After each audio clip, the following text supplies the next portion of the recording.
Good afternoon, everyone. I think we'll go ahead and get started and call the House Taxation meeting to order. First item would always be requests for bill introductions. Do we have any requests? Seeing none, we will move on to our first item of business, and that will be a hearing on House Bill 2316. And I'll turn first to the reviser for an overview.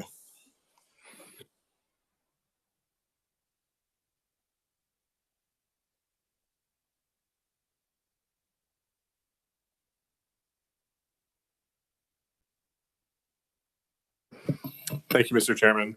House Bill 2316 would provide that for tax year 2006, if a net operating loss is incurred from the sale of a loss of a historic hotel located in a community with less than 2,500 citizens, improved by funds borrowed on both such hotel and farmland owned by the taxpayer that is located within 20 miles of such hotel, and previously the farmland was sold at a gain, and in which case a majority of the proceeds were used to pay off the mortgage on such hotel, the net operating loss may be carried back 3 years to offset the gain on the sale of such farmland.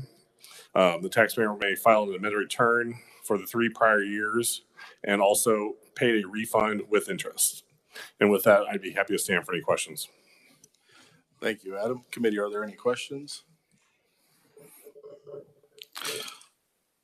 So, correct me if I'm wrong. This goes back to tax year 2006. Correct. Okay. Seeing no further questions. Representative Awerkamp. Thank you, Mr. Chairman. Do we know who asked for this bill, or where's this bill come from? Because it sounds like it's a specific situation that somebody's asking for. Do we know that situation? The proponent requested it, citizen. Seeing no further questions. Thank you, Adam.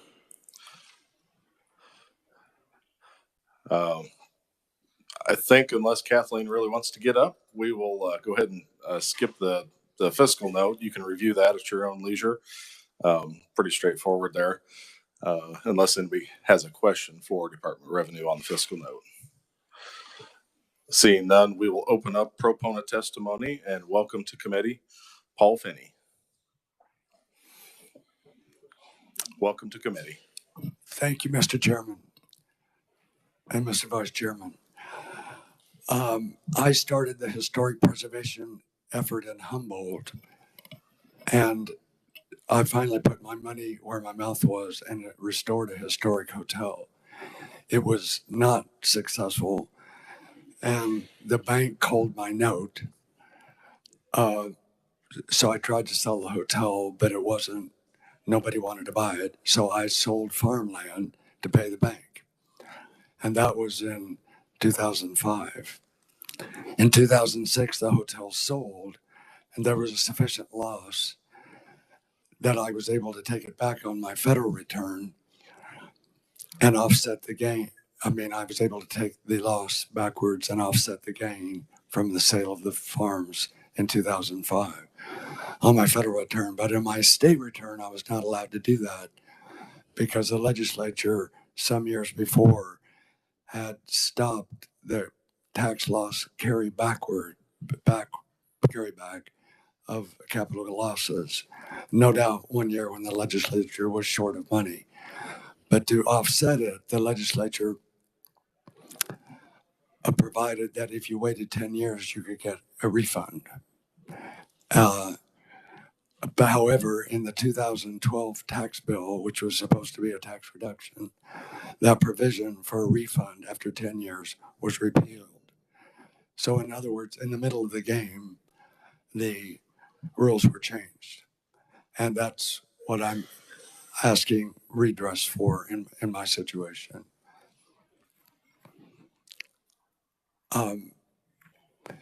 If you read my testimony, it's a little bit more complicated. I used the capital gains tax. The farms I inherited from my grandfather, who died in 1931, and he left it in a generation skipping trust for his daughter, my mother's unborn children. And my father, who served in the House of Representatives, here told me that if we ever, and my sisters, if we ever sold any farms, to put down as the capital gains tax basis the value of it in 1931. And we had a ledger sheet to show all of that. And that's what I did. If otherwise, because it was all inflation, I sold it for roughly $1,000 an acre. And I put down $5 as a capital gains tax basis, creating a huge gain. Of course, it was the same farmland. It's just the money had changed. And I think I was following my honest father's instructions, but I actually don't think anybody does that today.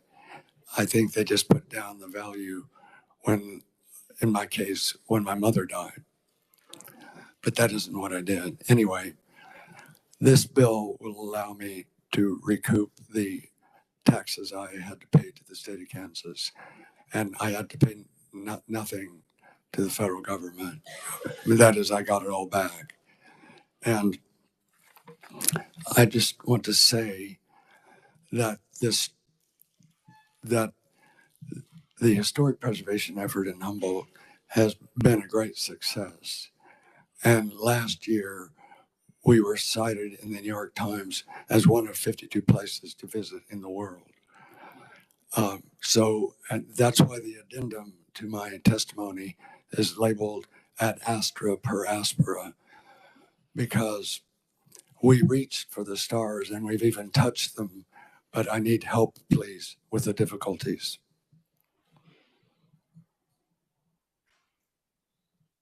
Are you ready for questions? Okay. Committee, are there any questions? Representative Francis. I might just have a couple, and maybe Adam could answer, the revisor could answer the first one. So under current tax law, would the proponent been able to write off his capital loss under the tax law in effect right now?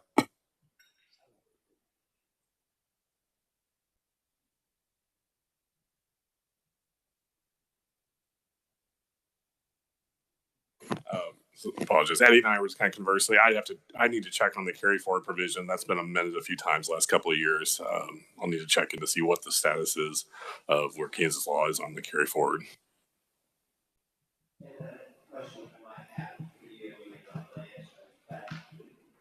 What is the amount of refund you think you would get if it would pass this?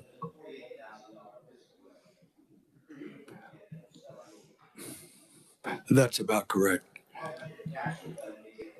The tax refund would be around $22,000 plus interest. So we could guess 40,000.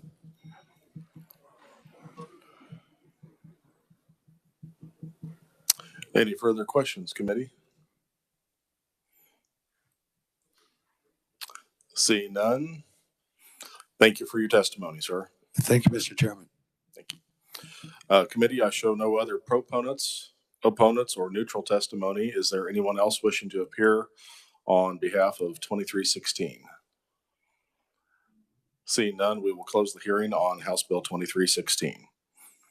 Our next item of business is a hearing on House Bill 2457, just a simple bill. I'll turn to the revisor for an overview of that.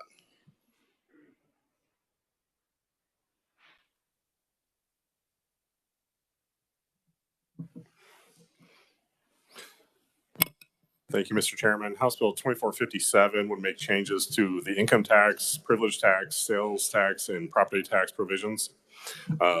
Starting with income tax, the income tax rates commencing tax year 2024 for individuals, a single rate of 4.95% of the Kansas taxable income that is in excess of $11,250 for married individuals filing joint returns, and 5,000.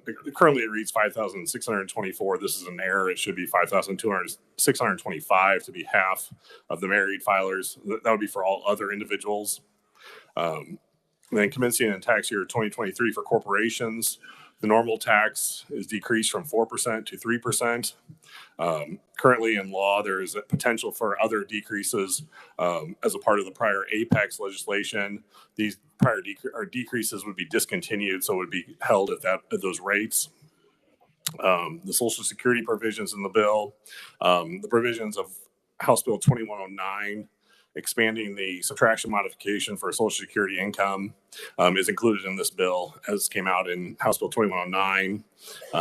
So essentially, it kind of expands it, and then all income would be allowed for the subtraction modification starting in tax year 2026.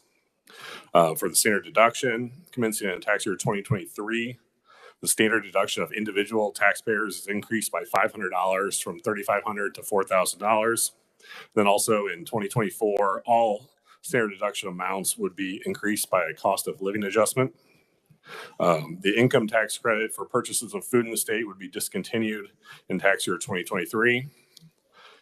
Moving on to the privilege tax. The privilege tax for national banking associations and state banks is decreased for the normal tax from 2.25% to 1.625%, starting in tax year 2023. And for trust companies and savings and loans, the normal tax is decreased from 2.25% to 1.61%, also commencing in tax year 2023. Moving on to sales tax provisions, the state rate on the sales and compensating use tax for the sale of food and food ingredients is decreased from what is currently 4% to 0%, commencing July 1 of 2023. And the percentage of revenue transferred to the state highway fund from the sales and compensating use tax is increased from what is 17% to 18%.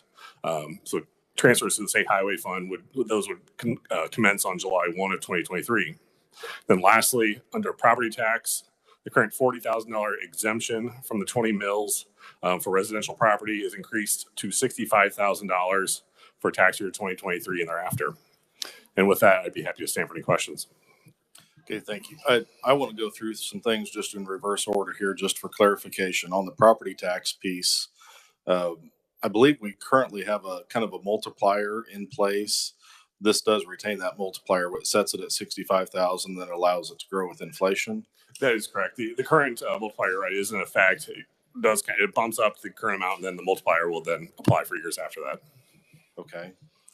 I also wanted to clarify, it was my intent when we drafted the bill that this just accelerates the Apex corporate reduction that is already built in, assuming that we have two certified projects. It does not, it says it's discontinued, so we'll just decrease it that 1%, and then the further reductions in the out years will not happen. That is correct. What could happen, without the change to the law, as rates would reduce, that provision is sunset. So there will be no further, assuming this bill would pass as is, there'd be no further rate reductions to the corporate, regardless of what happens with Apex. Unless they renewed it for another round. Okay. Committee, are there any further questions for the revisor? Seeing none, you did an excellent job. Thank you. Now I'll welcome Kathleen. I will ask you to review the fiscal note on this one, please.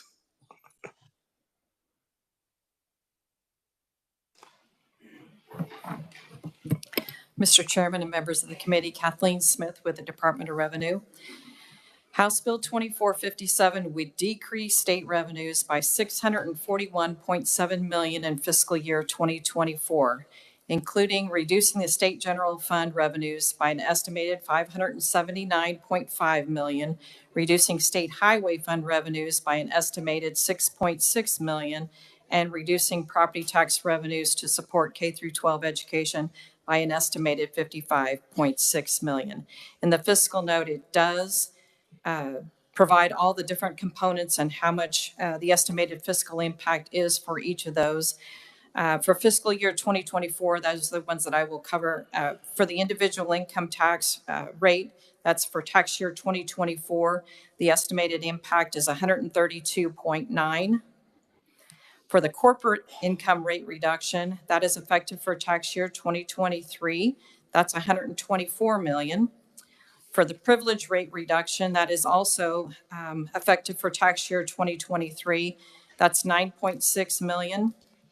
For the Social Security phase out for fiscal year 2024, the estimated cost is 49.4 million. For the standard deduction increase for the single individuals would be 19.8 million in fiscal year 2024, and then would increase in 2025 because of the COLA for all of the different filing statuses.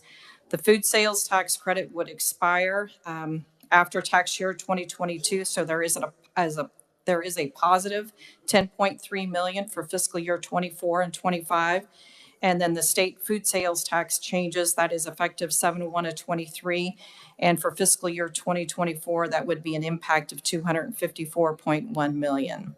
And then, as I already stated, the state highway fund would see a 6.6 million decrease because of the food sales tax changes. And then the 20 mil school levy exemption would decrease by 55.6 million. With that, Mr. Chairman, I would stand for questions. Okay. Representative Sawyer. Thank you, Mr. Chairman. Now, this is more to point out, you went over the 2024 numbers, but looking at your written fiscal note, some of the numbers increased substantially in 2025. The flat tax, you stated 132.9 million for 2024. In 2025, that goes to 444.3 million, if I'm reading this correctly. That is correct. For the individual income tax change, it is effective for tax year 2024. So fiscal year 2024 includes 30% of that. And then 70%, we get to the full amount then in fiscal year 25 and 26 as to how much that the annual cost would be. So that's a substantial increase from the 2024. And then the total fiscal note, if I read this right, in 2025, then is 751.9 million. Correct. Okay. All right. Thank you. Committee, any further questions for Department of Revenue? Representative Francis. I think this is more a question of you as I'm looking at the fiscal note. You know, all of these things are good. Everybody wants a tax cut. And I'm sure we're going to have people that are against any tax cut, and we're going to have people that are for any tax cut. As we go forward, how are we going to be able to make this work with maybe some of the increases we're having in appropriations? How are we going to know how that affects our ending balances going forward? I'm sure you've thought that through. No, not a bit. No. I have been in communication with our chairman of appropriations. I'll be honest, the total SGF and all funds total is higher than what I anticipated, and it's higher than what I have discussed with our appropriations chair. So we will have to, if we want to work this bill and pass it out, we'll have to make some reductions somewhere. Thank you very much. You know, I had to take a few of those tough tax votes the last time we raised taxes, and I'm not looking forward to doing it again. Kathleen, I did have one question for you on the corporate income tax reduction. You've got 124 million in fiscal year 24, and then it's 40.6 and then 41.4. Is that difference just because we've accelerated a full percent in fiscal year 23, and then we've basically accelerated that last 0.5% for fiscal year 24? Is the difference there just in the difference between the calendar year and the fiscal year? Correct. Okay. Yes, correct. And then theoretically, if we had fiscal year 27, would that number be 0 in fiscal year 27? Because the apex rate would have, assuming that we get the second project, it would have been implemented. The second rate has not been worked into any estimates at this point. As far as I know, we haven't received anything with regards to the second apex agreement at this point. So that hasn't been worked into any estimates at all. Okay. Representative Sawyer. So these corporate rate reduction numbers are just based on one apex project. All your 124 million is on one apex project, as well as the corporate rate reduction for all going down to 3%. So the apex went down to 3.5, And then from what I understand, then the Apex agreement, that's not the correct terminology that I want to use, but that rate reduction goes away and then the 3% comes in. Am I misunderstanding the intent of the legislation? I think the intent was, because we heard when the secretary came and visited with us that the Panasonic project, based on its certification date, that rate reduction would take effect for tax year 24. Correct? And then if And it would be at 3.5, correct? Correct. The Correct. base rate would be at 3.5. And then if the Integra project, depending on the certification date, if everything goes through as anticipated, even though we know it hasn't yet, that would theoretically be another rate reduction in likely tax year 25 down to the 3%.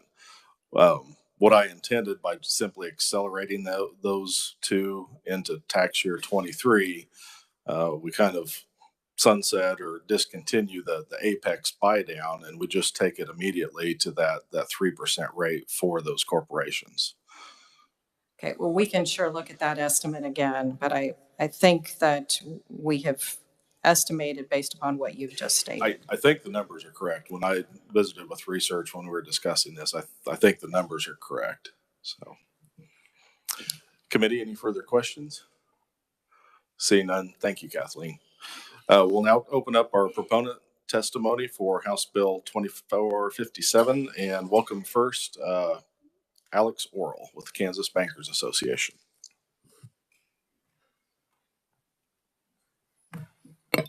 Good afternoon, committee. Good to see everybody again.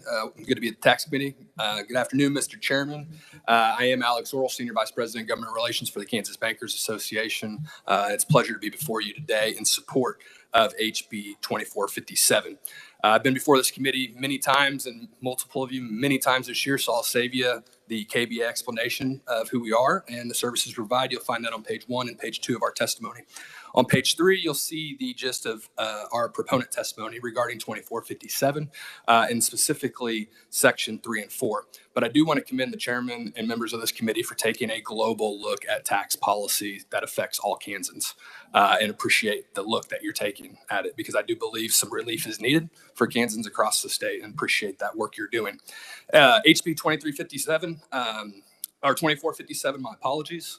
I spoke to this argument earlier this year on HB 2061 regarding the privilege tax and the need to include that in the corporate rate reduction and the corresponding rate reduction. So just for a little, go back a little review, the privilege tax is the Kansas banks and Kansas trusts and savings and loans income tax. We're not subject to Kansas corporate income tax because privileged taxpayers pay taxes on the interest income from U.S. agency treasury and securities, where corporate income taxpayers do not. So that difference in the taxation is to reflect that, the difference in the rate is to reflect that difference in taxation. The rate is twofold. It has a normal rate and a surtax rate. Earlier this year, we talked about where those rates fall in and why they're different. And this legislation specifically addresses the normal rate and establishes that new rate. It is a weird rate. On page 4, you'll see a spreadsheet that kind of outlines how we get to 1.61 and 1.63. All we're doing is applying, if you lower corporate from 7 to 6.5%, or 6.5 to 6, the total rate, it's a 7.14% and a 14.29% reduction. You apply that same percentage reduction to the total rate of privilege tax for banks, trust, savings, and loans, and you establish that new normal rate. That's how you get to those two numbers. And we do believe it is parity. Kansas banks and trust companies, savings loans are businesses too. We are just subject to a different tax. So we appreciate the chairman's efforts in including us on this policy. We've had great conversations with members on both sides of the aisle about including that over the last 2 years. When the Apex bill was signed into law last year, it was signed into law on February 10th. For those of you that have been around the legislature, to get a bill to February 10th is lightning speed. So we do believe it was an oversight, but appreciate the committee's work, and I'll be ready to stand for questions at the appropriate time, Mr. Chairman. Thank you. Committee, are there any questions? Representative Corbett. Thank you, Chairman. Thanks for coming, Alex. Thank you. I'm reading your testimony here. It says you guys have about 127 banks in Kansas, or more than that. 208 headquartered banks. Okay. So it looks like with your property tax and all the employees you have paying taxes in the state, I think you've done a pretty good job. We'd hate to lose anybody. I think it's a good shot. So thank you. Well, appreciate that, Representative. You know, the one thing I will highlight, I got asked this earlier in the session, you know, regarding how many banks fall into that normal rate and how many of small community banks that we have. We have 208 headquartered banks, 146 of them are considered ag banks. Significant amount of them do fall under that 25,000 of income as well, believe it or not. We are a strong community bank state, and we need to promote policies that keep that access to credit and that competitive interest rate environment for the consumers. I don't think Kansas is best served with 20 banks. And we're seeing that in other states, and I hope Kansas doesn't go that way. So any help that we can do to prevent that would be appreciated. Seeing no further questions, thank you for your testimony. Thank you, Mr. Chairman. Next, I'd like to welcome Eric Stafford with the Kansas Chamber.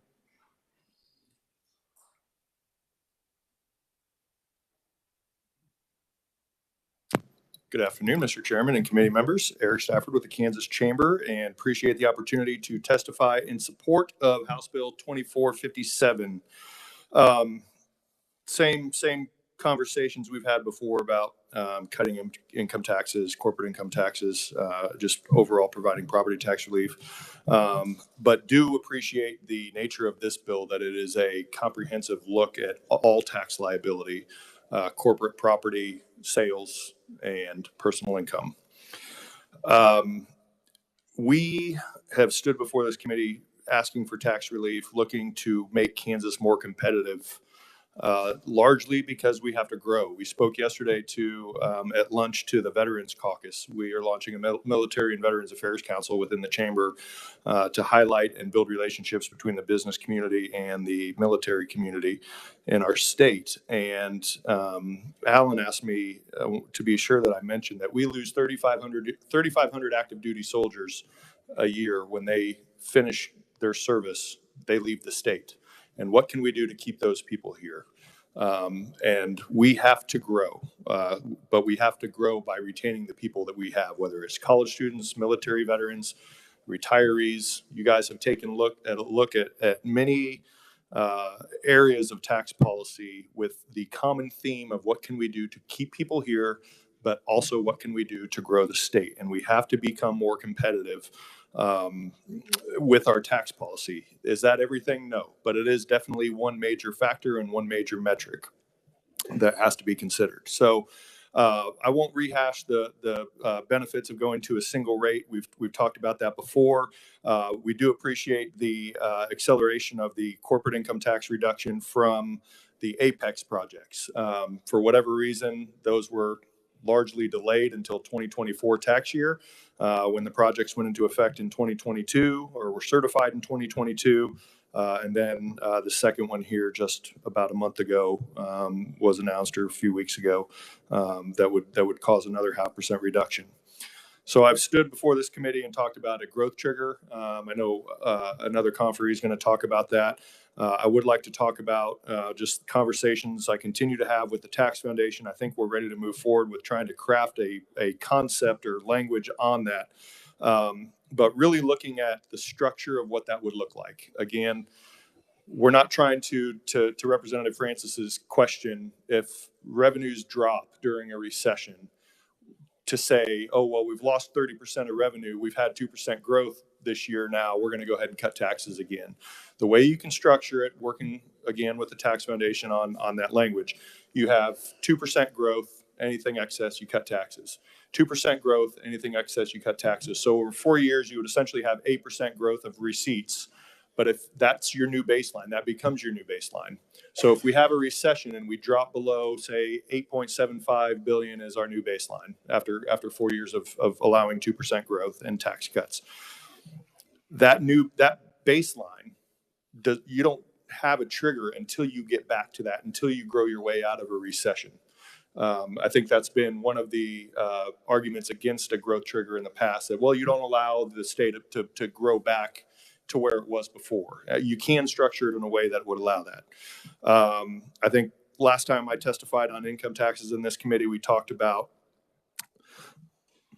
let me rephrase that. Last time I was in this committee, I answered questions about Brownback and the Brownback tax cuts. And is this a march to zero? It doesn't have to be. I think if we structured this in a way that gave us 4% income taxes and 4% corporate income taxes, we would be very darn competitive. So again, there are ways you can go through looking at protecting the state against adverse economic climate, but also encouraging growth and investment through a competitive tax system that gets better over time. So I do think that there are opportunities there that this committee can look at. In closing, I'll close on food sales tax. We're neutral on that. The train has left the station, and this does honor the commitment of going to zero. It accelerates that. I will say, again, the concern that we had with the Senate version on the healthy foods definition was problematic from a business implementation perspective. This maintains the current definitions that you all have passed and doesn't make any changes to there. So we don't have any concerns with that. And we do and are appreciative of protecting the current definitions of food as passed in 2022. So thank you, Mr. Chairman and committee. Appreciate the opportunity to be here, and I'll be around to answer any questions. Committee, any questions? Representative Clayton. Hello, how are you today? We haven't talked for a while. Well, great. Yeah, I know. And we'll go ahead and continue our conversation as you know we normally do. So you mentioned a little bit about the march to zero, and so how this doesn't have to be. So is this more like a tiptoe or a saunter, a sidling to zero, if you will? I mean, tell me a little bit more about some compromises you're willing to make in that regard. On the march to zero? Well, I think you just set any future revenue reductions that you're setting aside for tax cuts. You just set what the end goal is. You want the end goal to be 3%. You want it to be 3.25%. You want it to be 4.5%. Whatever you want, and this body decides that end goal to be. Once you achieve that, then the trigger goes away, and then it's just operating in the sense of whatever. So you can, in our view, you can phrase it and put the language in there that once you achieve that trigger mechanism, then you're done. What would your end goal be for your organization? I think if we could get to anywhere from 3 to 4%, I think would be very competitive. And even, like I said earlier, even at stopping at 4%, we would be very darn competitive. And I will say to that point, Mr. Chairman, I think I put this in my written comments. I forgot about the corporate income tax.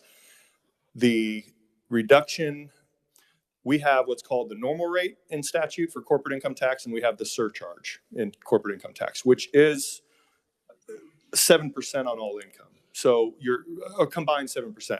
The normal rate is now 3% under this bill because it's accelerating the Apex stuff. So, but that's 3% on the first 50,000, and then we have 3% on all income. So we have that 3% surcharge. Our preference would be, if you're going to go to, say, example 4%, that the trigger apply to the surcharge, because that's where the most of the corporate income is happening.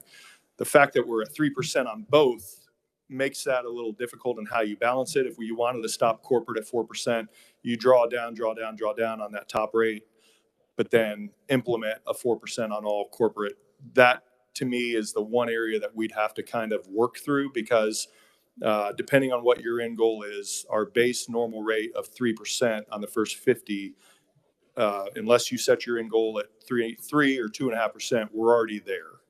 If this body did decide to adopt a growth trigger. So there would need to be some massaging on the corporate side if you did focus on the surcharge, because then you would be drawing down to 3%. If that's your goal, great.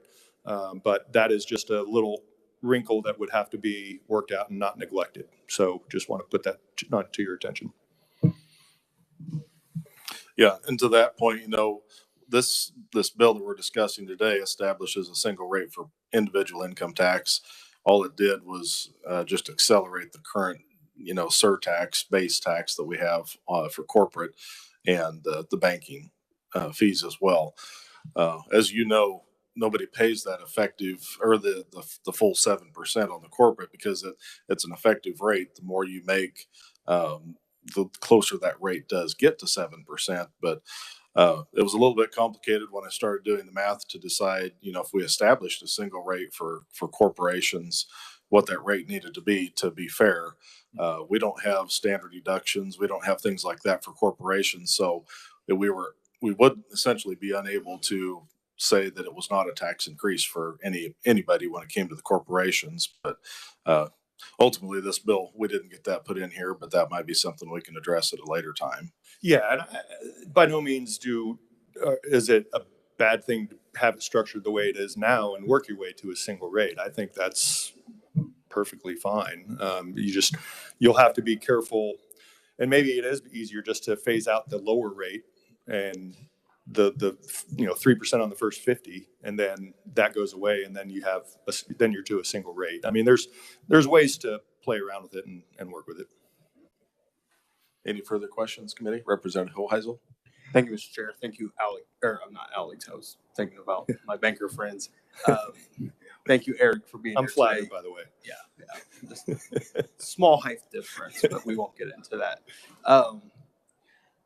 We had this kind of a discussion last time. We had one of these bills up as well. So I'll ask you this question again. Under HB 2457, I would pay a 4.95% tax rate.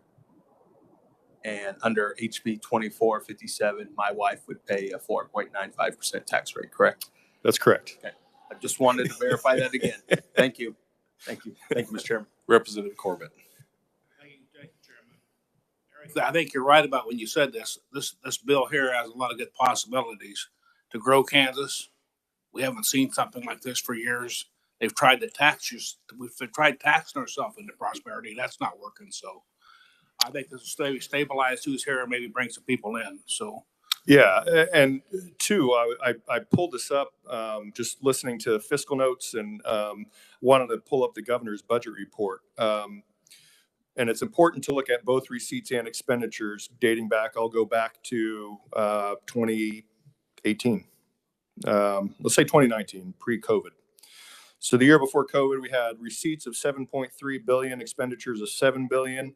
2024 receipts expected for $9.9 billion and expenditures of $9.4 billion. So in the few short years, 5-6 years, we've seen a significant increase of revenues and expenditures, 30%.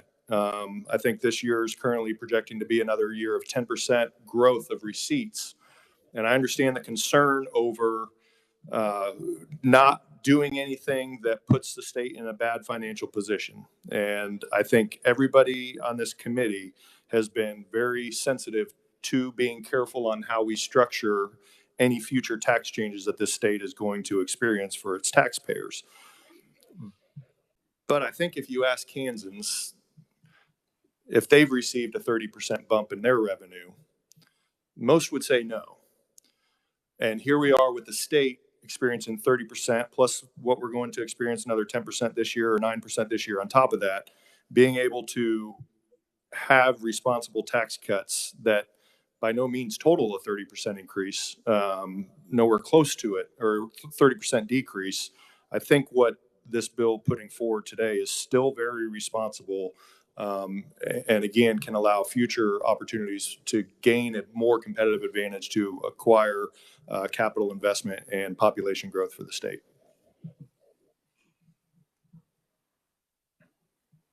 Seeing no further questions, then thank you for your testimony. Thank you.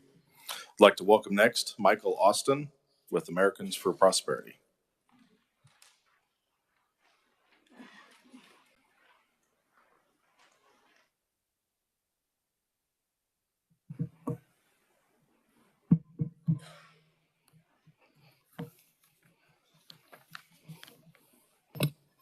Good morning, Mr. Chair and members of the committee. My name is Michael Austin, free market economist, and I'm here representing Americans for Prosperity.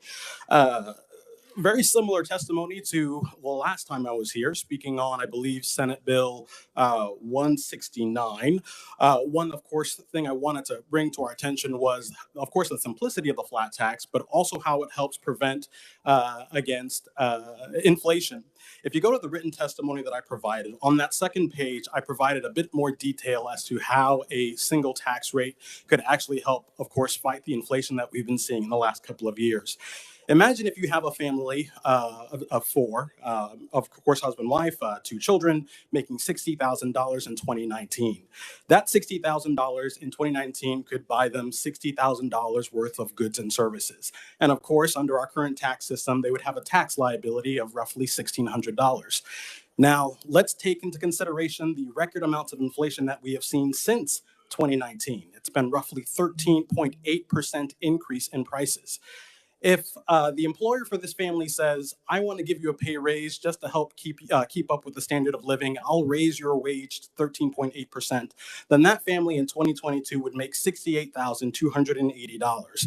But effectively, they would still be able to buy $60,000 of goods and services. It's keeping their income effect on prices the same. But their taxes would go up. They would be pushed into a higher bracket because of our tax rate, paying about $2,047, a tax burden of roughly 3%. If we go to House Bill 2457, just looking at that single tax rate, their increase going up to about $68,000 and change would lower their tax liability to roughly $1,900. And if you look at that last column there, the tax burden, the share of taxes that they pay as a percent of their nominal income, goes back to that 2019 level. So what it does is, yes, they're paying more taxes, but the burden of those taxes from inflation actually goes back to where it was before the price hike. And that's why I think a single tax rate, of course, it's easy to calculate, but it also helps fight back those price hikes that we've been seeing in the last couple of years. Go back to that first page, and I have updated the tax liability under this 4.95% single tax rate, as well as the increase in the taxable income, where now that we see for single filers, if you make $11,374 or fewer, you don't have any state tax liability. Everybody else gets a pay raise. And last but not least, I wanted to join the remarks of the prior conferee in speaking about a growth trigger. I think what we most certainly want to see is we want to find a way to learn from our mistakes of past tax policy. Back in 2013, there were 2 states that implemented major reforms to their tax policy. One was, of course, Kansas, and the other was North Carolina. To this day, North Carolina has a consistently lower tax rate than where it was in 2013, in part because it instituted a growth trigger. Kansas had a trigger as well, but it was based off of 2.5% over the last year's receipts. That wasn't, unfortunately, growth. What we want to see this time, we want to see a baseline, let's say 2% if you pick that number, compared to that baseline over years. And on this last page, I believe, one of my last parts of the written testimony, I give an example of what that would look like. As an example, calculating a 2% growth trigger would be, you would have whatever revenue and base year that you pick times 1.02 raised to however number of years. And the reason you want to do it that way is because there might be a situation where, let's say, revenues fall 3% in one year and come back up and recover 3% in the next year. That would be flat growth. You didn't really grow, you just recovered. And so you don't want to have a growth trigger based off of just coming back to normal. You want to actually see sustained growth. And so this calculation allows for the state tax rates to drop, not just because of the ups and downs and swings of an economy, but because of sustained level of growth over a certain period of time, a certain horizon. That is much more smoother. It's exactly what North Carolina did. And I think that's something Kansas can see too. So thank you very much for the time. And of course, I'm happy to stand for any questions. Thank you. Committee, are there any questions? If not, I've just got one. I want to comment a little bit on that growth trigger. I appreciate the fact that we've it sounds like we established kind of that high water mark, kind of a high tide, and then if it goes down, it doesn't reset that baseline. Do you, and perhaps I could visit with Mr. Stafford too, do you have language that accomplishes that? Because it's easy to understand in practice, but actually building the language, how does that look? Sure. And it might be better for Mr. Stafford to come up if he has any additional points he might want to add. But in terms of that language, I think one thing that we could easily look at is just other states. For example, North Carolina, the example I just made, the calculation that I provided here in the written testimony is basically taken from that language in North Carolina, as well as analysis from the Tax Foundation. So I just put it in mathese, if that's all right. But I do think it's out there, and I do think it's something that we can emulate and make sure that we don't repeat our mistakes in the past tax reform.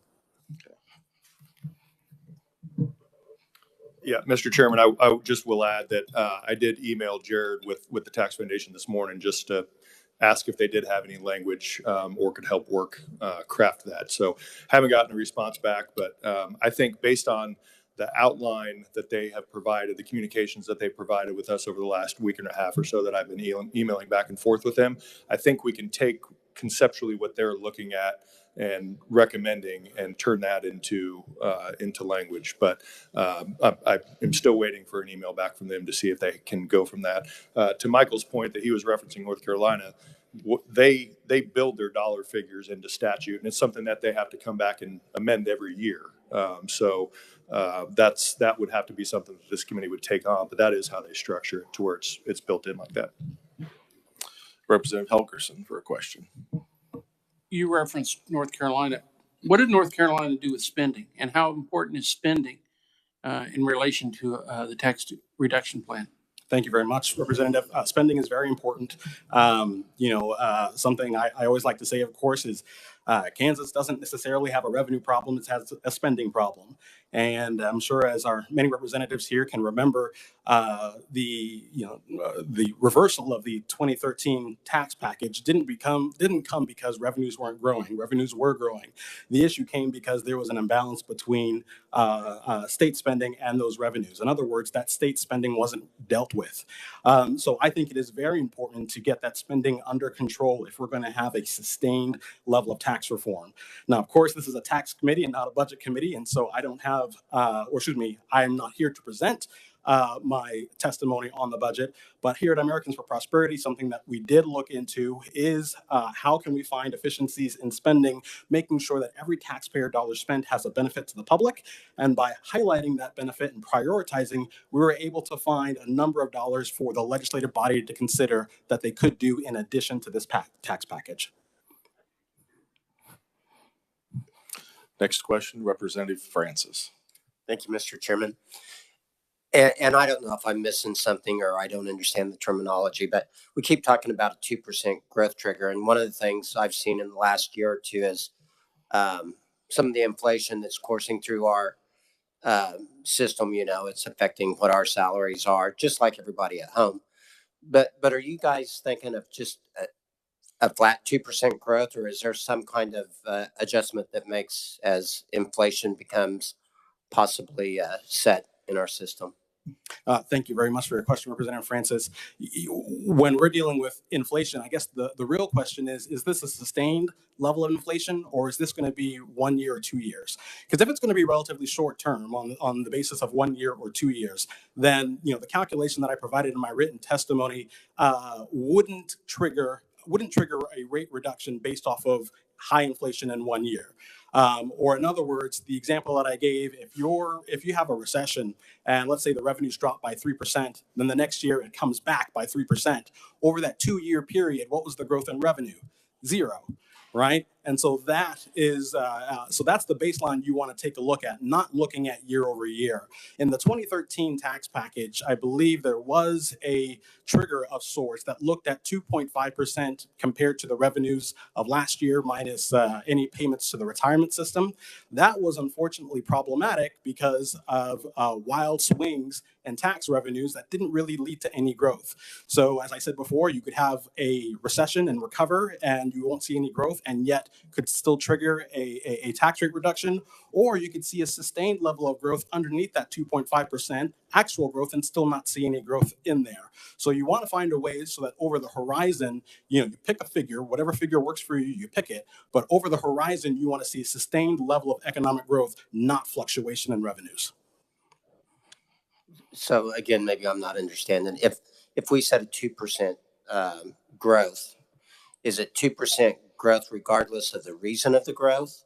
Or what's the 2% It's growth based upon? Because if we have 8% inflation in our system, you know, for 3 or 4 years, and it's a 2% trigger, you know, we'll be basically trying to figure out how to make things work after 3 or 4 years. That scenario is true if you're doing a 2% rate compared to, let's say, the revenues last year. If you're doing 2% over some sort of base year, right, then it's 2% over that entire horizon. As another example, it's 2023 right now. If we picked a base year of 2000, then what we want to see is a sustained 2% growth rate over the 3-year period since 2020. And by smoothing it out over that horizon, any wild fluctuations that you could see in one particular year doesn't have that impact. So that's the reason why you want to do it over a particular base year, and you continue to look relative to that base year every year out so that it smooths out any fluctuations in revenues that we see over time. Seeing no further questions, thank you for your testimony. Thank you very much. That's all I show in person as a proponent. Is there anyone else wishing to appear as a proponent on House Bill 2457? Seeing none, we will move on to the opponent section testimony and welcome first Dr. Donna Ginther.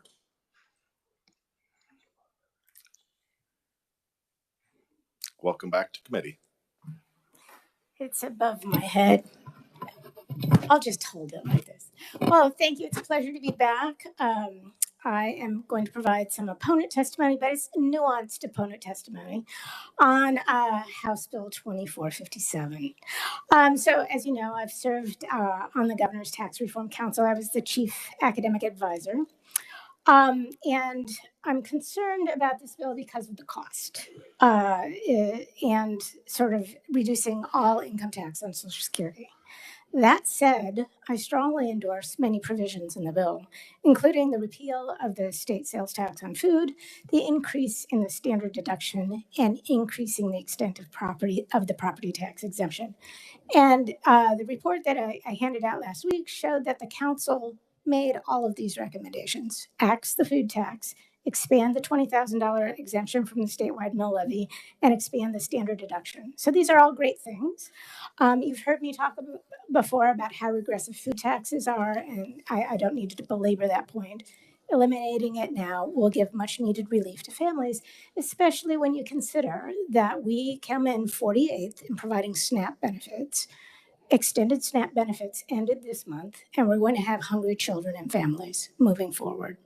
So getting rid of the food tax will give low-income families the opportunity to be food secure. Second of all, the Tax Council endorsed increasing the property tax exemption. Housing prices in the state have increased almost 20% since 2020 because our state people are wanting more, because of the flexibility in work arrangements, people want bigger houses. People are moving and, several friends of mine are remote workers living here in the state of Kansas because we have nice housing, nice schools, and but they're paying more in property taxes. So expanding this exemption makes a lot of sense. Increasing the standard deduction, I think, also makes sense. We did some analysis back during the Tax Council, and we have a rather low standard deduction. We didn't increase our standard deduction when the federal government did, and doing so would provide tax relief to all Kansas taxpayers. I'm neutral, somewhat neutral, negative on the Social Security phase out. As I said in my previous testimony, there is a sharp cliff at $75,000 of income. If we phase that out directly, the cost of this gets pretty high if going forward by fiscal year 26. It's a $93.4 million fiscal note, and that isn't even the full phase in. It's over $100 million per year for 93,000 taxpayers. So these are high income senior citizens. And finally, I'm negative on providing a flat tax. First of all, the flat tax benefits the very top earners.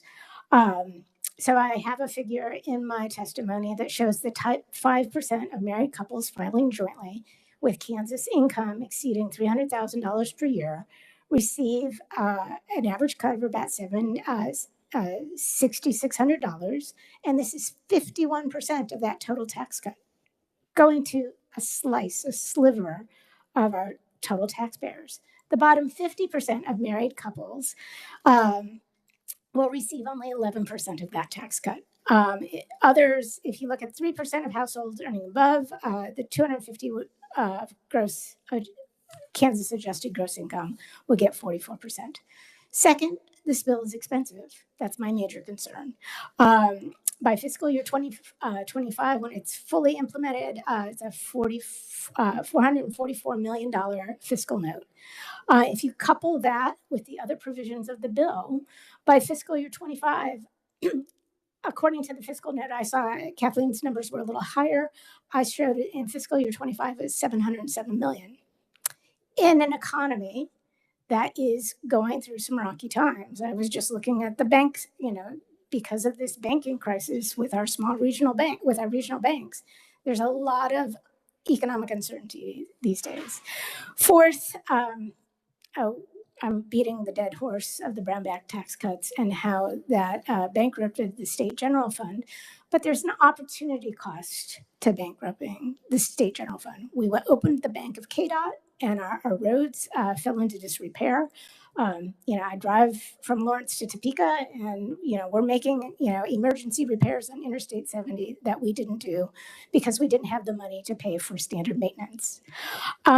Second, our unemployment system. I don't know about you, but my husband and I both got unemployment in 2020. Got letters saying that we had filed for unemployment, and that was because our unemployment updates were canceled during 2015, largely because we didn't have the money to upgrade our unemployment system.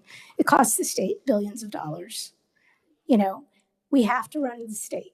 We have state operations. We have to pay for roads. We have to pay for schools.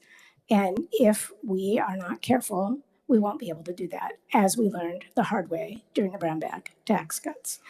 Finally, there was no evidence that the tax cuts provided any opportunities for economic growth. In the past decade, the state of Kansas population grew by only 3%. Now, both the Chamber and Americans for Prosperity are telling you that tax policy equals growth. It didn't equal growth when we made those tax cuts for the Brownback administration. In fact, what equals growth? Making investments. So the Panasonic Apex deal, why did they come to Kansas and not Oklahoma? Oklahoma has a larger workforce than the state of Kansas. Why? Because the state of Kansas has an integrated K-12 higher education system, and we were going to provide the workforce training necessary for the Panasonic plant to be successful. I'm in the process of working with collaborators. So there's a CHIPS plant that's proposed for Burlington. We're doing an economic impact study for that. That's federal money coming in because we as a state have a highly skilled workforce, right? In addition, there's the hydrogen hub effort that we're putting together at the University of Kansas. Again, growth opportunities for the state because the federal government is looking to relocate manufacturing from offshore back to our shores, back to the state of Kansas. But these manufacturing jobs will be built on a foundation of a skilled technical workforce, which you need to fund K through 12, community colleges, technical colleges, and higher education. So when I think about sort of the issues of economic growth and simplicity of the tax code that were mentioned by the proponents of the bill. So a flat tax is really simple. I don't quite understand this growth trigger. So we're going to simplify the tax code on one hand and then put this complicated growth trigger, which essentially will tie your hands in cases of emergency, right?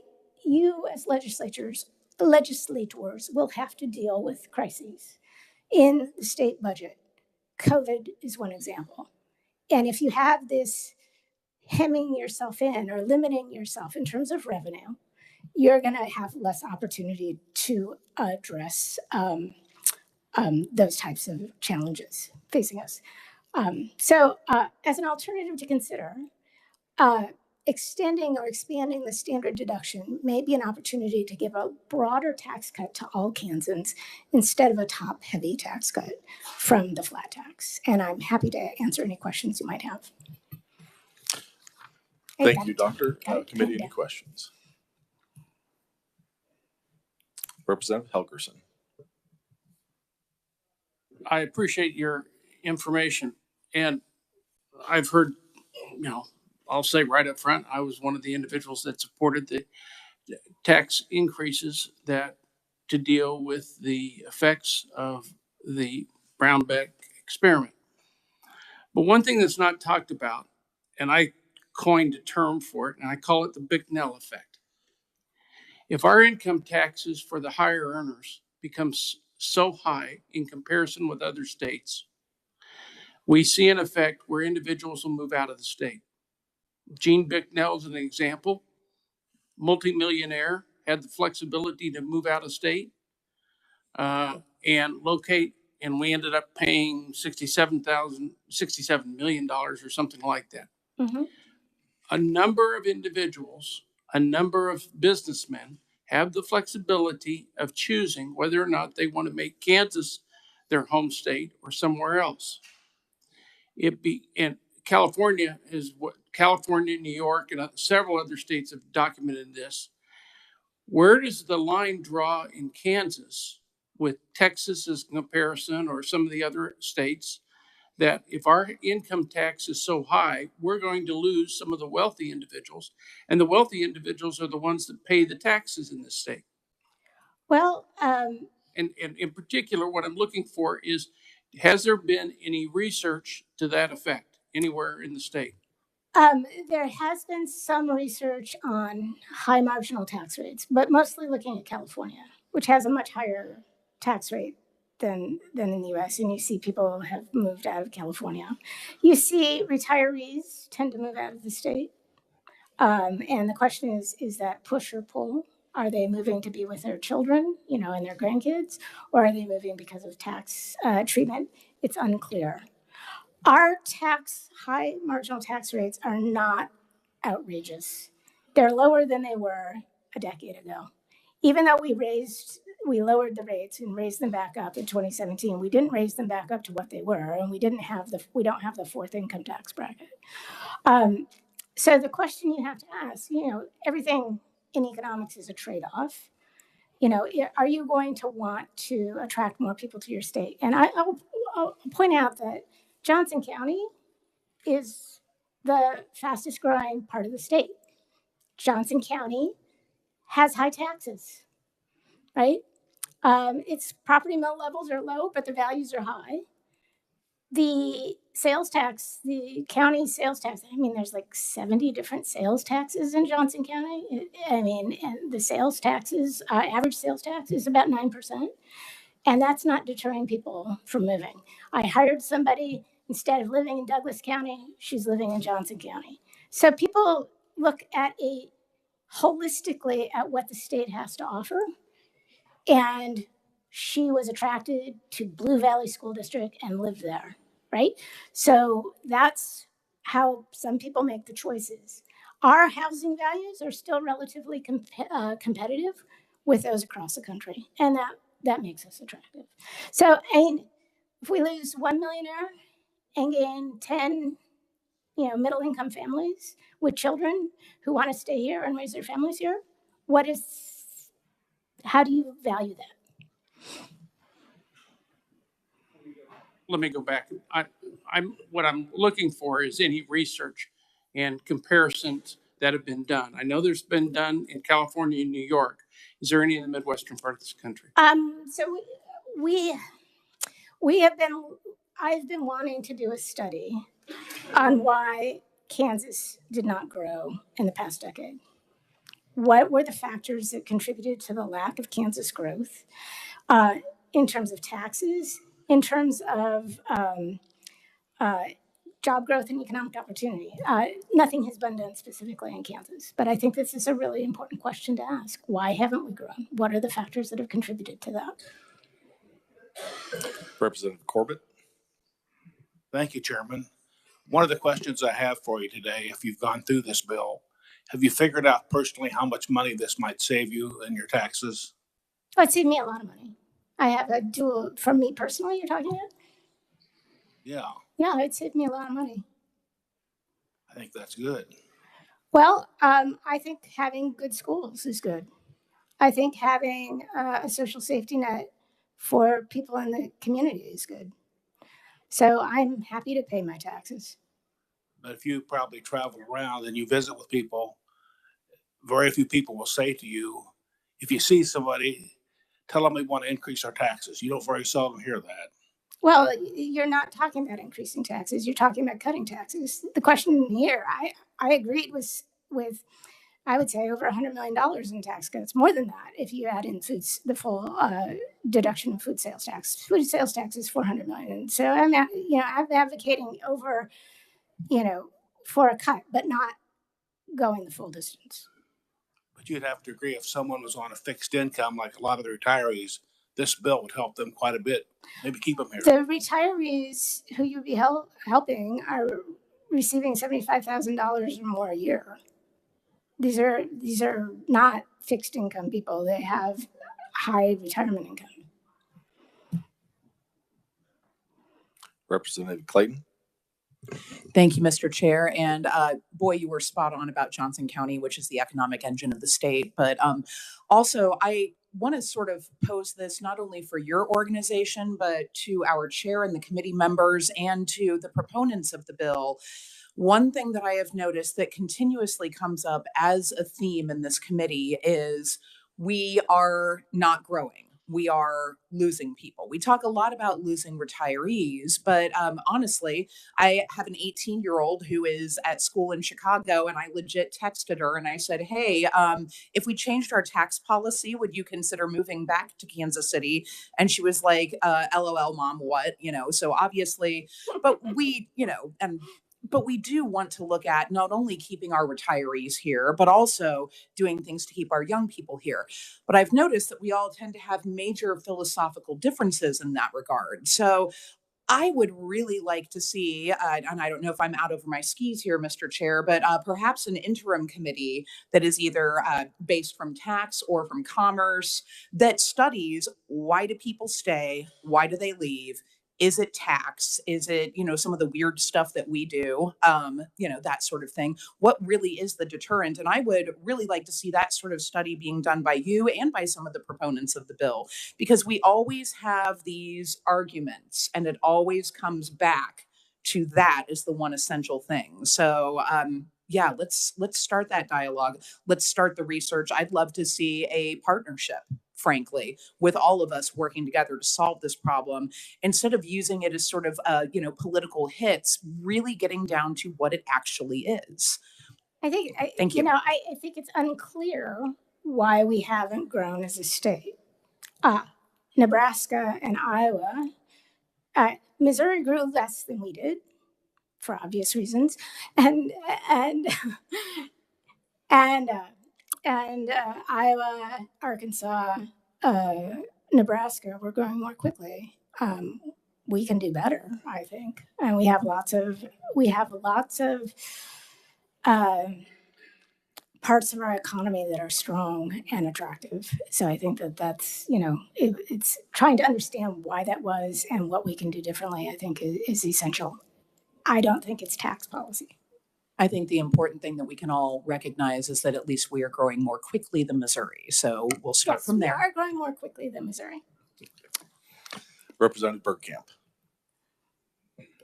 Thank you, Mr. Chairman. Thanks for being here again today. And I'm just trying to figure out consistency-wise. So you are a proponent of eliminating the food sales tax, which, right, if my math works out, benefited the wealthiest the most as well. They would get a bigger cut than the poorest. Well, true, but it's a larger share of a low-income household's total income. I agree. It's a bigger, so wealthy people. All right, so here's Econ 101, the marginal propensity to consume, right? If I got the tax break that Representative Corbett asked if I would benefit from, I'd say yes. What would I do with it? I'd put it in the bank for my retirement. What would a low-income household do with the same tax cut? they'd spend it and generate more economic activity. And that's why what happened with the Brownback tax cuts happened. That money was put in the bank. It was not hiring more people and expanding and growing. So go ahead. No, I agree that food sales tax, the poorest are spending more of their money, than a wealthier person. But you also mentioned raising the standard deduction for income tax. So wouldn't the same theory kind of apply for the food sales tax, where if you wanted to keep the base broad, you would just increase that maybe benefit to the lower X amount of people? So if you increase the standard deduction, and this bill does that, it indexes it, but I'm saying increase the level, right? So if you increase the level for a married family, right, a lower income family, and somebody who's at $50,000 a year or more would take that money and benefit from that. The higher income person would get the same tax cut, but they probably put it in the bank, right? Oh, so, how households, the composition of the tax, we're talking about a distributional issue. If you increase the standard deduction, you're going to facilitate the economic income, because this flat tax, really, according to my numbers for married filing jointly, it kicks in at 100 for households earning $120,000 to $175,000 a year. That's well-heeled families, right? Married filing jointly, and they get a $700 tax cut, right? If you go to 60 to 90, they get a $178 tax cut. It's $200 is $200, but that's not going to go very far. Fair enough, and they probably might postpone putting it in the bank for the moment. So, thank you. If there are no further questions, Representative Sanders. Thank you, Mr. Chairman. You mentioned you like good schools. Do you think that this bill would negatively impact education funding? Well, it depends on what happens with the economy, right? The economy right now, so if we were having the same conversation a month ago, I would have said the chances of a recession are low. And then Silicon Valley Bank imploded. Signature Bank was taken over. First Republic Bank is teetering. It seems to be sort of solidifying right now. But now you see the Federal Reserve Board with this very bad decision. They need to increase interest rates to stop inflation. But if they increase interest rates, they're going to put more banks at risk. And 2008 all over again, a different kind of rhyming history as opposed to repeating history. The banks mismanaged. And so now we have a lot of uncertainty. And add on to that the debt ceiling debate. If we go over a cliff with that, that's going to be really bad. We're having a recession 100%. I can guarantee you that. So we're in a lot, we have a lot of uncertainty right now. So I'm not sure what revenues are going to look like by November. I know they're going to be strong now in April, but they're not going to be strong. Who knows what's going to happen in November, because things could go south quick. Well, you did mention schools, but you don't know if this would negatively impact education funding. Well, again, it's just a matter of how much money do you have on the budget and what you're spending it on, right? I know that there was a proposed 3.5% cut on the Senate side. I don't know how that's going to affect schools, but yeah, it could. Thank you, Mr. Chair. I just had one final question. Your first point, when you're going through your testimony, when you listed your 4 different points, your first one was, I think you said, the flat tax benefits the highest earners. Would you concur that you're talking about the rate? Because theoretically, if we adopted the top rate, if we adopted a 5.7% single rate, and you adjusted that base starting point, whether it's through personal exemptions, a standard deduction, or the threshold, nobody at the higher level would get a tax cut, and it would all be focused on the lowest income earners. Oh, if we just did the standard deduction, or if we did the highest rate as a flat tax? Both. You would have to do both to move that starting point. Yeah, I mean, the devil is in the details, right? So if you want tax cuts to go into the economy, and add to economic growth, you focus them on below the median because those people spend their income. If you want if you want to advantage the wealthy, then you do it the other way. So I would suggest expanding the standard deduction, not only by the rate of inflation, but just expanding this, looking at our surrounding states, looking at what the standard deduction is, thinking about a way to expand the standard deduction that would would disproportionately help those lower income families because they'll take that money and spend it. It would benefit the higher income families too because they'll have, a higher deduction. So that's, how I would do it if I were in your, but I'm not. I'm just here to share my opinion. And we appreciate that. Thank you. Are there any further questions for this conferee? Yes, Representative Bueller. Yeah, I'd just like to make an observation. I would take exception to your comment about taxes not being the biggest issue. I think for a lot of us that walked through our districts last year, my constituents would disagree with you. And when I look at this bill, it's not just one element. There's multi-elements here that affect all taxpayers. And I find we ought to be looking at something that affects our taxpayers from those at the bottom wage earning capacities up to the higher ones. And we should offer something for everybody. We're all Kansans. It just seems a little disingenuous at times when we try to create these buckets and don't acknowledge the fact that our tax policies are very problematic for many of the constituents that we have. The top issue, and when we look at reasons why people leave this state, it is the retirees leaving because of the taxes that are applied to their incomes. And we can talk about what we think those people ought to make in terms of wealth, but they're leaving because of those rates. And if we're part of a tax committee, and one of my constituents said we ought to study this, I think the data is out there. We just need to look at it and agree that it's there because it is there. We've had numerous bills on this committee this year that talk about what can we do to affect veterans, disabled groups, and it's there because of our tax policies. So when I look at something like this, I would disagree with you that it's we have a different opinion. Well, in terms of the benefit. I want to say that economic growth and tax policy, there's not a lot of evidence that if you cut taxes at the state level, you're going to have huge amounts of economic growth. And I guess I can disagree with you there. Well, the data are pretty clear. I can give you a bibliography. I would just, we can have that discussion sometime. Okay. But thank you for that. Yeah. But I do think that it is an empirical question. We could look and see, are we losing retirees? The IRS publishes who leaves the state by tax bracket.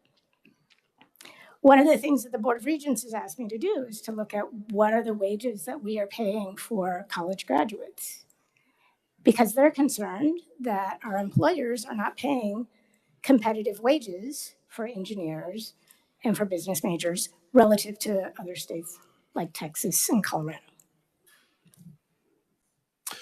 In the interest of time, I think we'll have to move on to our next conferee, but thank you very much for taking the questions and for your testimony. My pleasure. Thank you. Our next conferee is Tim Graham.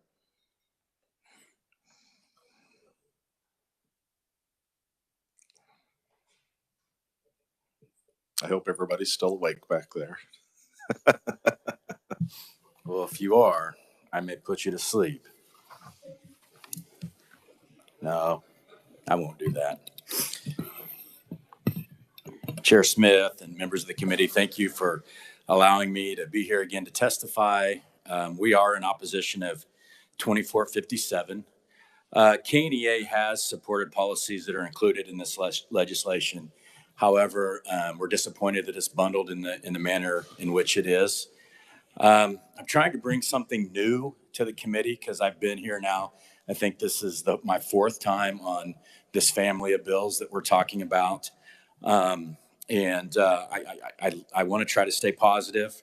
But I'll go back to the 2 bullet points on why we oppose this bill.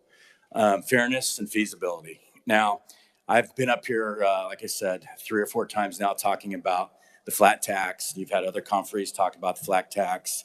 And it's like I said last time, if you're not of the school of thought that the flat tax is regressive and unfair, then I'm not going to change your mind here today. It's in my testimony, and that's what we believe. But why are we even concerned about fairness? And I would say that the reason we're concerned about the fairness portion of this tax policy is that the great majority of our educators and a great majority of our families that are in public education, they fall in those tax brackets where any tax liability is painful.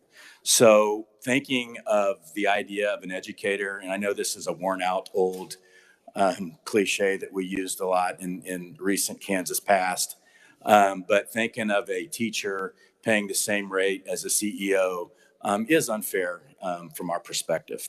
But let's get away from the fairness part. But before I do that, I have put in my testimony, every one of my testimonies, the irony of the thought that every August when kids and parents and teachers who are buying things to get their classes ready for school are out shopping at the big box stores and spending hundreds of thousands of Kansas dollars, the thought that they are paying the same tax rate on their income that those folks that are seeing the windfall from their expenditures also, we feel like is a little bit unfair. But again, let's turn the page and let's talk about feasibility. You know, when we're talking about these family of bills and bills like this, I suppose what gets us on the defense, or gets us very defensive, are two things. One is this narrative, and we heard this narrative during the debate last week on House Sub for Senate Bill 83, that the state can't afford to service things like mental health issues and to service disability waiting lists and other social service issues because the big bad schools are taking up all the money. We've heard that narrative been brought up many, many times, and it was brought up just last week. Well, if that's the case and we can't afford to shift that money into social services, why are we talking about a tax cut that has such a huge fiscal note? That's a rhetorical question. I think more importantly, though, is the second thing that gives us the most heartburn is that, and number two of the reasons why we get defensive when it comes to things like this, is we understand how important revenues are to the public education system, and blowing a hole in that budget scares us, right? So we're not against tax relief as long as it doesn't go too far. Now, there's a couple things that have been said here today that really tamped down my anxiety from the time I walked in and to the time I came up to the podium. And I don't want to ruin your good reputations, Representative Francis and Chair Smith, but I heard both of you talk about how important it's going to be to have some sort of reason and to really take a really good look and have some sort of restraint. And so I appreciate you guys bringing that up. And by the way, ruining your good reputation would be a member of KNEA thanking you for something you've said. So just to clarify my dad joke. But I appreciate the fact that you guys are talking about restraint and you're talking about fiscal responsibility. The proponents, most of the proponents of this bill are saying the same thing at this lectern today. So that is a good thing. This is the time where reasonable legislators need to put ideology aside and decide what is fair and what is responsible. Move forward. And while you do that, please take into consideration the public school system, and let's not go back into the past. I brought up the past. Everybody's brought up the past about the former administration. We hear a lot about the experiment. Then we hear about the largest tax increase.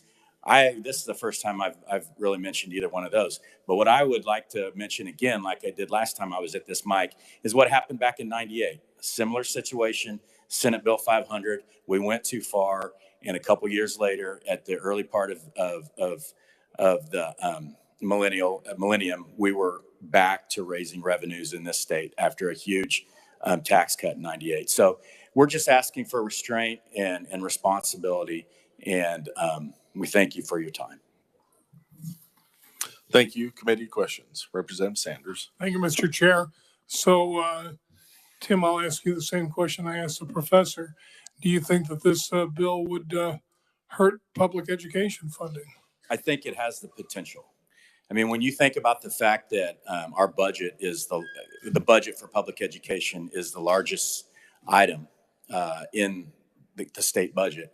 If you were to blow a massive hole into that, then yes, the first thing that would be hurt would be education. Additionally, the homestead exemption portion of this bill, which looks great on paper, according to the fiscal note, in fiscal year 2024, it's already costing public education $55.6 million.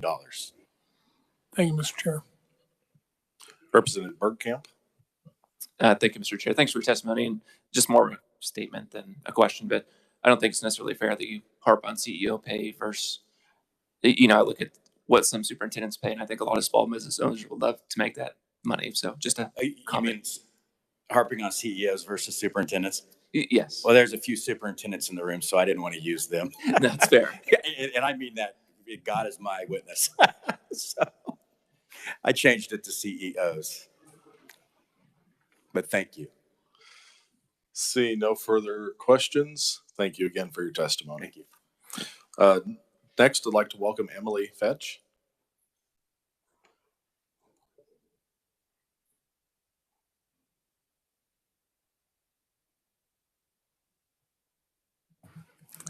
Good afternoon, Chairman Smith and members of the committee. I'm Emily Fetch, Director of Fiscal Policy at Kansas Action for Children. Thank you for the opportunity to testify in opposition to House Bill 2457. This is the third time this session that I've stood in front of you and stated Kansas Action for Children's opposition to the flat tax proposals. And this is the third time this session that I will tell you that we oppose this bill due to its regressive structure that will overwhelmingly benefit high-income Kansans.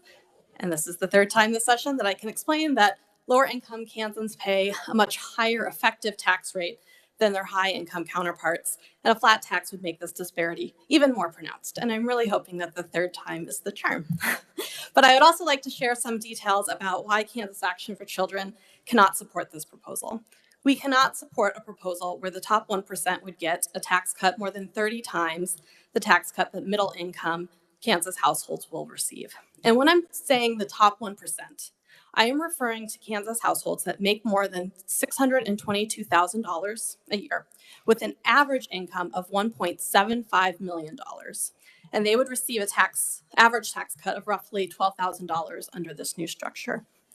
When I say middle income households, I'm referring to Kansas households making between $53,000 and $86,000 a year. So this proposal would have people making an average of $1.75 million a year at the top 1%, getting a tax cut that is 30 times the size of the tax cuts that families making an average of about $68,000 would receive. Meanwhile, for low income, the lowest income Kansans, and by that I'm talking about Kansans making less than $25,000 a year, and at that quintile, the average income in that bottom quintile is about $14,000 a year. They would receive about $120 in tax cuts. Put another way, the top 1% of Kansas households would get a tax cut at $12,000, nearly the same size as the average household income, yearly income for the bottom 20% of Kansas tax filers. We think that working Kansas families deserve better than proposals like these. If you want to help families that need help paying their electricity bill, the flat tax isn't the solution. If you want to help families that don't have money to get their car fixed so that they can go to work, we don't think the flat tax is the solution. And if you want to help families that can't incur an unexpected $500 expense, the flat tax isn't the solution. And then finally, this proposal will cost nearly $1.2 billion when fully implemented. According to our modeling with the Department of Revenue estimate in 2025, it's going to cost $750 million. But regardless of the estimate, this bill would lead to a massive loss in revenue. And when recent financial and banking events have highlighted the potential of economic insecurity and recession, We think the shocks to the economy could further decrease revenue and lead to the need for tax increases, likely to property or to sales tax, and those could end up costing low and middle income families far more than they would save under a proposal like House Bill 2457. So in conclusion, Kansas Action for Children opposes flat tax proposals, whether it's House Bill 2061, Senate Bill 169, or now House Bill 2457, because we think they're flat wrong for working Kansans. And with that, I'm happy to stand for questions. Thank you. Committee, are there any questions? Seeing none, I can just about guarantee you there won't be a fourth time this session. Can I have that in writing? Absolutely. Thank you. Thank you for your testimony. I show no other opponents appearing before the committee. Is there anyone else wishing to testify as an opponent to House Bill 2457? Seeing none, I do show one neutral testimony. I'd like to welcome Jay Hall to committee for a neutral.